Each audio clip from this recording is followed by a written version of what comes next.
さて、やるぞ、アザミ。やるって、一体何を？金、京、と、シャ。開、陣、列、在、前。望月流忍術。口寄せの術。は？口寄せの術？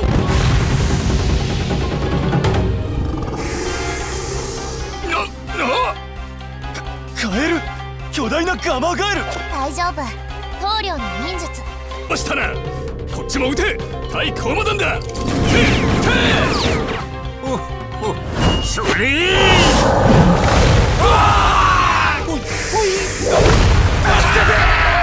お前さんたちまだやるかの？逃げろ！待て！逃げるな！逃げるな！棟梁すごい！やったー！正真正銘忍者だったんだ。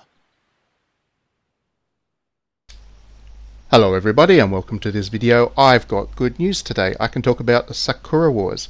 The review embargo on the game has finally lifted. I've been playing it for a couple of weeks now. You would have already seen my preview. Now you can go over to digitallydownloaded.net to check out my review. It is a very positive one. Spoilers on the score. I'm giving it 4.5 out of 5, excuse me. And I'm giving it that score for a number of reasons. It has excellent characters, it has an excellent narrative, it is quite gorgeous as you can see, and it really feels like a top quality AAA, if you want, visual novel or interactive anime. It is that kind of standard that they've hit. This is a game series that has been around for a long time and has been very popular in Japan, but SEGA has not taken the risk to localize it out west. I think there was only one title previously, and that was localized by Nipponichi America, Nissa. So it was a very low budget effort. Not that Nissa is bad by any means, but you know, if Sega's not taking its own property and releasing it in the West, it's obviously not a priority for the company. So this is a big risk by Sega, I guess. They're looking to develop the franchise or see if it has any potential in the future in the West, which is why they've taken this kind of reboot of sorts for the property as the first title that they've localized themselves into the West. And I'm very glad they did. I have absolutely no idea how commercial this thing will be because it is a challenging one for the mainstream for a number of reasons, one of which I will discuss through most of this video. But I really love it, and I think anybody who enjoys anime and Japanese games will find something really quite beautiful at the soul of this game. It's not just that it is a kind of interactive anime or high quality visual novel, it's also very cultural. It gives you a good insight into, I guess, the nostalgia that Japan feels for the Taisho Era, which was the era between Japan being forcibly opened up by the West and World War II. This was a period of real modernization and a period that was kind of peacetime for the Japanese. So if you look at the early part of the last century, it was not a particularly pleasant time in Japan in terms of the wars and stuff that were going on, and Japan was often the belligerent to the rest of the world. So it's most of the early part of the century the Japanese have been encouraged to see as a time where they were the enemy, let's put it that way. But the Taisho era was one of the kind of the peacetime eras that they can feel nostalgic about and still feel good about feeling nostalgic about. So this game really indulges all that, and it is a great game for all of those reasons. It's insightful, it's quite beautiful, it's intelligent, and it's a lot of fun. And this video is a bit of a I guess a side story to my main review. I'm not going to review the game again when you can just read my written review. This is looking at one particular element of the game, and I want to talk about the fan service, because for all the other really lovely elements that are in this game, it gets very fan servicey, and I think that if you're like me, you quite enjoy that, especially since I do enjoy my fan service. As you would have seen, I do a stream now once a week in which I look at some of the fan servicey stuff that's available on PlayStation 4, and I have a lot of fun with that. I get a good laugh out of fan service. I think it's good, honest fun, yeah, I don't have a problem with it, but I think a lot of other people do, and I think that it's the fan service that will put people off Sakura Wars. But at the same time, Sakura Wars does do some interesting things with the fan service, which I think is quite worth talking about, because it's not quite the mindless raunch that a lot of other games that try to be fan servicey aim for. This is a more classy type of fan service, if you can believe that, and I think that it's definitely worth exploring, which is what I'm doing in this video. So fanservice takes place through most of the narrative in Sakura Wars. It has its serious moments. A lot of the plot is dedicated to the insecurities that each of the main characters feel and how they overcome that. A big section of the plot is also devoted to actual romance, not fanservicey romance, actual romance, where the characters kind of fall in love with the character and they have these kind of meaningful interactions about, well, it's very kind of romance book style, but it is very meaningful and not really fan servicey. It's kind of beautiful, in other words, is what they're aiming for with those. But then it does have the fan service. Oh, it also has combat. There is a little bit of combat in Sakura Wars. It's not that prominent, and I think that's going to put some people off because I think the promotional material that SEGA has been putting out for this game has suggested that it's a little bit more heavy on the JRPG and combat side of things. It's really not. That's very secondary to the rest of the game. But yeah, the fan service is a big part of it, and I think that this is going to be the biggest contention point, and I can imagine that there will be some articles written about this already.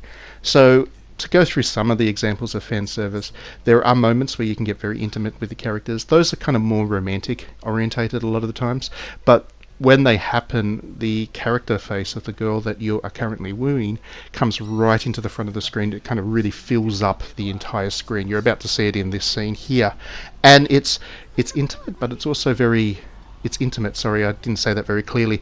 It's intimate, but it's also very...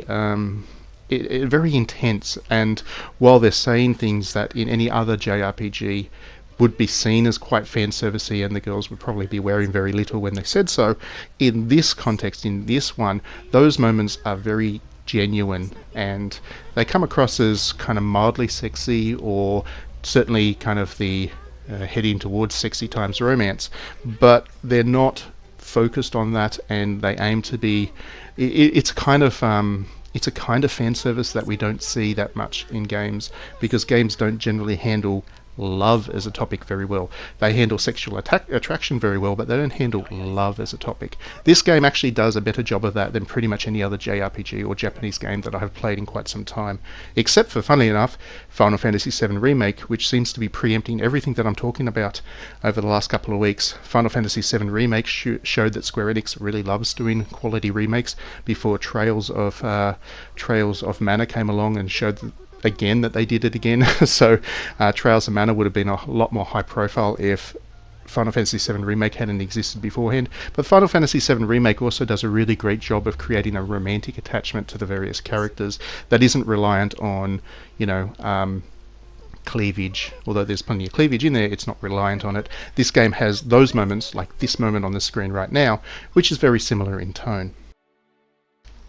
So that's the more serious type of fan service. There is also the fan service that I think a lot of people would recognize from anime and video games like Senran Kagura and Dead or Alive and all the other stuff that I really like, which is the more raunchy type of fan service, which involves nakedness and awkward situations and all of that good stuff. So the main place that happens in Sakura Wars is a bath.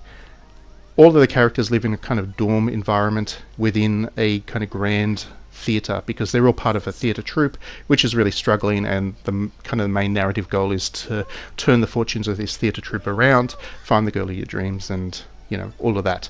So the dorm environment has a public bath rather than private baths, which is quite common in Japan, and as anybody who has been to Japan knows, the bath is a really important part of community, and people who have private baths still go to onsen and public baths because it is very cultural to the Japanese, but at the same time it is still very wet, naked people, which can be very funny and is also a source of much entertainment. And the awkwardness of kind of barging in on somebody with who is having a bath is very common to Japanese games. Everybody would have seen it happen in Persona 4, Persona 5, and just about every fan servicey anime there is.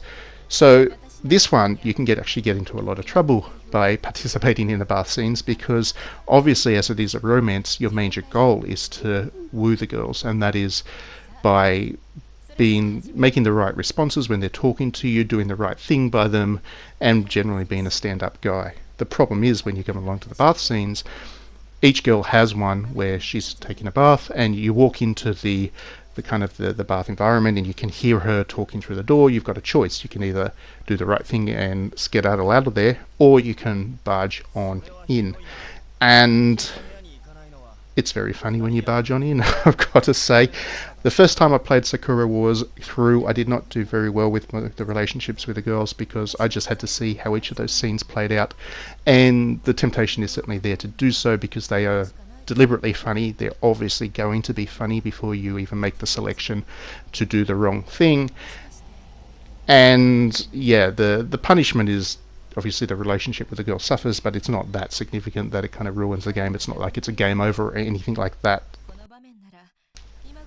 Beyond that, there are also some scenes where you can choose to make your main character a real pervert and a really unpleasant guy, really, if you want him to be. So just to talk about two scenes early on in the game. All the footage that you've seen from this video, by the way, is taken from the early stages, so if you're keen on seeing more fan service, there is plenty more to come after what I've recorded here. But yeah, the two scenes that I want to talk about briefly, one is with Sakura, who is kind of the main character. She's the title character on the cover. She's the one that wears pink and is very pretty. She comes into the change rooms to change, and she doesn't notice that you've ducked behind a desk, not deliberately at that point in time, but simply because you were looking for something. She comes in unaware of you, and before you have a chance to do anything, she's already, topless. You can choose to do the right thing and keep your head down, or you can try and take a peek. And of course, if you try and take a peek, she notices you, and then you're in all kinds of trouble. Another example is with another character who's very bookish. She really likes her books. She wears a very short skirt, and you meet her at a bookshop, and she asks you to help her find a book, and she climbs up a ladder to look at the top shelves. And again, you've got that temptation. You can look up, or you can do the right thing and look down. In this particular scene, I did the right thing. I think it's the one time I did the right thing in the whole game. The first time I played it through, and yeah, it didn't feel anywhere near as humorous, to be honest. That's I guess, if people are going to draw a problem with Sakura Wars, to be serious for a moment, there is the sense that the rewards in this game come from doing the wrong thing and being a real pervert with your main character, leading him to be somebody kind of unpleasant. Even if you're into the fan service stuff, he goes a little bit too far, and he always kind of shakes his head and says, "Oh, I shouldn't have done that." But you do know that he's going to do it again the next time if you play him to that type of character. And the fact that being the nice guy doesn't seem to have that payoff, it does kind of in the long term within the game, but in the minute-to-minute gameplay, playing the nice guy, doing things the right way, doesn't seem to have that sense of reward. And I can see that some critics might have issue with the way that's handled within the context of the game. Of course, if you take Sakura Wars as a comedy, then that all makes sense. It does have the sense that it's parodying itself when it does so, but to play the devil's advocate yet again, there are so many scenes within the game which are much more serious in tone that those moments of levity feel a little bit forced and do seem like they're there simply to indulge fan service rather than make something of it. There are scenes where a lot is made of it, and I mentioned those earlier in the piece, where the characters have that real intensity, and it's a kind of romantic scene. It's still fan servicey in the way the dialogue works and the fact that you are seeing a full screen of a very pretty girl, but it doesn't have the raunch factor. When the raunch comes out, it does feel a little bit disjointed to the rest of the game at times, and it feels like it's a bit forced because it's funny and there's no other reason for it in the context of the rest of the narrative. But then you can be like me and just enjoy it anyway. I'm going to leave you with the last scene. You can just enjoy the scene without my dialogue kind of messing it up, and you can see the way that it kind of works and the tonal nature of it. So please do like and subscribe if you enjoyed my videos. It means a lot. Please do consider backing me on Patreon if you want to support what I'm doing. Otherwise, we will see you at the next one, and please do tune in for my streams. The next one is going to be tomorrow. See you next time, and do let me know what you think of this game.